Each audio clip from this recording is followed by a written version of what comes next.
The warm savanna winds swept across the Maasai village as Jengo approached his father's hut.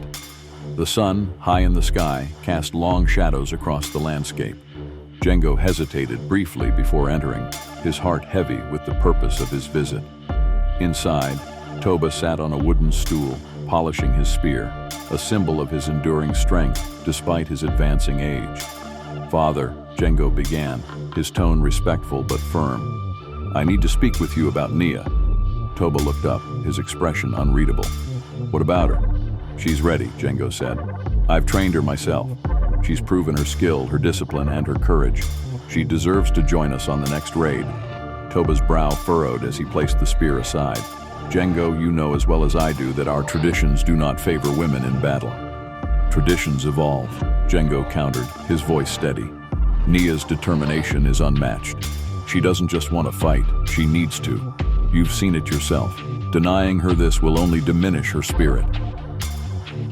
Toba sighed deeply, his gaze softening. "She has your fire, Jengo, and your mother's resolve. I will speak with her myself."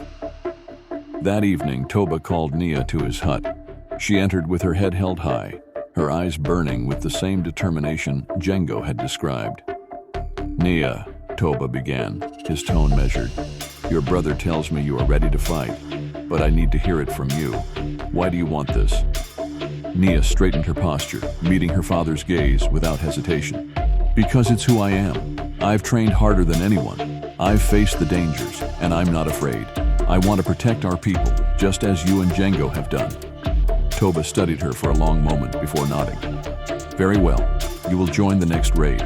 But understand this, it is not an easy path. You must prove yourself, not just to me, but to everyone." "I will, father," Nia said, her voice resolute. The next raid came quickly, sparked by another incursion from the rival tribe. This time, Jengo led the warriors with Nia by his side. As they approached the enemy village, Jengo turned to his sister. "Stay close to me," he said. "This is your first raid. Don't take unnecessary risks." Nia nodded, gripping her spear tightly. The battle began with a thunderous charge, the Maasai warriors overwhelming the rival tribe with their sheer ferocity. Nia fought with precision and strength, her training evident in every strike. Jengo watched her with pride, even as he defended his own position. But victory came at a cost. Jengo, in the heat of the battle, was struck by a rival's spear. Though he managed to fend off his attacker, the wound in his side bled heavily. He stumbled but refused to fall, continuing to fight until the rival tribe retreated in defeat. When the battle was over, Nia rushed to his side. "You're hurt," she exclaimed, her voice laced with concern. "I'll be fine," Jengo said through gritted teeth, though the pain was evident in his eyes. Back at the village, Jengo was confined to the healer's hut, his wound treated, but requiring time to heal. Meanwhile, the villagers celebrated their victory. Nia's courage had not gone unnoticed. She was hailed as the hero of the battle, her name spoken with admiration and respect. Days later, the Maasai village awoke to the sound of war cries. The rival tribe had launched a revenge raid, their forces larger and better prepared than before. Panic spread quickly, but the warriors rallied, determined to defend their home. Jengo tried to rise, his instincts urging him to lead, but his wound prevented him from doing so. He turned to Nia, who stood at the doorway of the healer's hut, her spear in hand. "Nia," he said, his voice strained, "you must lead them." Nia's eyes widened. "Me, but you've proven yourself," Jengo interrupted. "They trust you, I trust you. Go." Nia hesitated for only a moment before nodding. She stepped out into the chaos, calling the warriors to her. Her voice was strong, commanding. "We fight as one," she shouted. "For our home, for our people."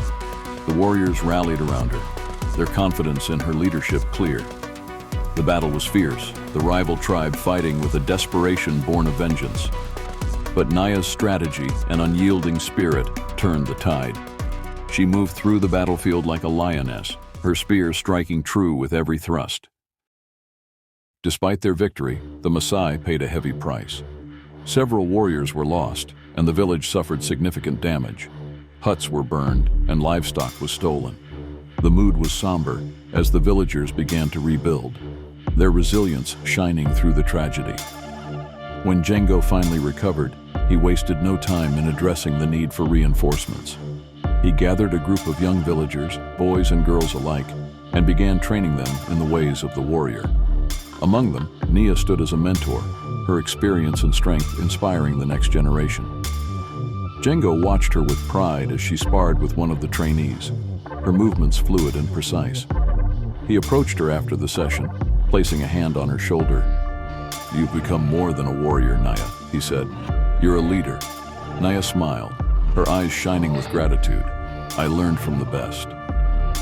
Together they prepared the Maasai for whatever challenges lay ahead, their bond as siblings and warriors stronger than ever.